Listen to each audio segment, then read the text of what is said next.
Hi friends, 100% మీరు మాట్లాడతారు Nihali spoken English institute. ఈ వీడియోలో మనం అదర్వైజ్ గురించి తెలుసుకోబోతున్నాం. ఈ వీడియో గనక మీకు నచ్చినట్లయితే లైక్ చేయండి, షేర్ చేసుకోండి. షేర్ చేసుకోవడం వలన ఎంతోమంది ఇంగ్లీష్ రాని వారికి నిహాలి స్పోకెన్ ఇంగ్లీష్ని పరిచయం చేసిన వారు అవుతారు. మీరు గనక మన నిహాలి స్పోకెన్ ఇంగ్లీష్ ఛానల్ని మొదటిసారి చూస్తూ ఉన్నట్లయితే తప్పకుండా సబ్స్క్రైబ్ చేసుకోండి.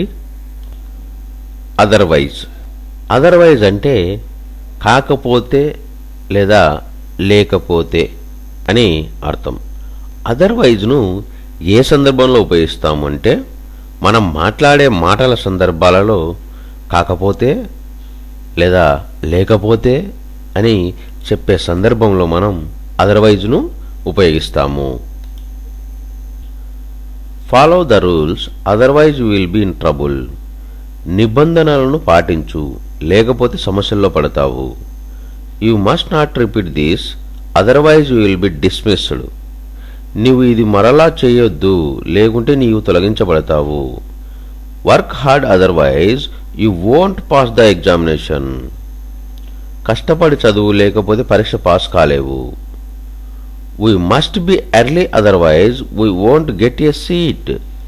మనం ముందే ఉండాలి, లేకపోతే మనకు సీటు దొరకదు.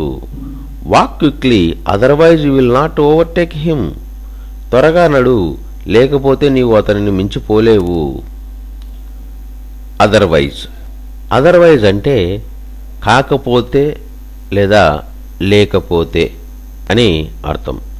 అదర్వైజ్ను ఏ సందర్భంలో ఉపయోగిస్తాము అంటే మనం మాట్లాడే మాటల సందర్భాలలో కాకపోతే లేదా లేకపోతే అని చెప్పే సందర్భంలో మనం అదర్వైజ్ను ఉపయోగిస్తాము. Follow the rules otherwise you will be in trouble. నిబంధనలను పాటించు, లేకపోతే సమస్యల్లో పడతావు. You must not repeat this otherwise you will be dismissed. నీవు ఇది మరలా చేయొద్దు, లేకుంటే నీవు తొలగించబడతావు. Work hard otherwise you won't pass the examination. కష్టపడి చదువు, లేకపోతే పరీక్ష పాస్ కాలేవు. We must be early otherwise we won't get a seat. మనం ముందే ఉండాలి, లేకపోతే మనకు సీటు దొరకదు. Walk quickly otherwise you will not overtake him. త్వరగా నడు, లేకపోతే నీవు అతనిని మించిపోలేవు.